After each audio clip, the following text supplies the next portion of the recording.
চলে আসলাম অষ্টমীর লাঞ্চের থালি নিয়ে। চলো দেখাই কি কি আছে। আজকে স্পেশাল রেসিপি করেছে। এখানে আছে বাসন্তী পোলাও, কি সুন্দর দেখো, ব্রাউন কালারের কাজু বাদাম। এখানে আছে একদম বালিশের মতো ফোলা ফোলা বড় বড় বেগুনি। আর এখানে আছে কাশ্মীরি আলুর দম, উপরে আবার বাদাম ভেজে দিয়েছে, নারকেল সব কিছু দিয়ে। আর তার সাথে আছে হট গোলাপ জামুন।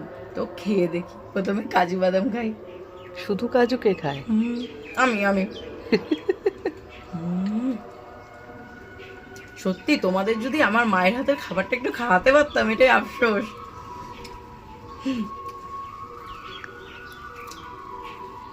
সামনে জন্মের জন্য বুকিং করে নে। দারুণ খেতে হয়েছে।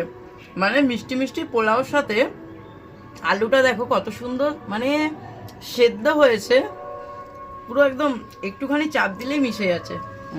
তার সাথে আবার বেগুনিটা খাই। স্বর্গসুখ নাকি? সর্বসুখ।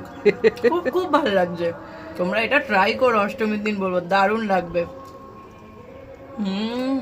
এবারে মিষ্টিটাও আপনি খেয়ে দেখেন। মিষ্টি একটু রস মাখিয়ে খাই, যে রস। ওরে বাবা, ব্যাপক ব্যাপক।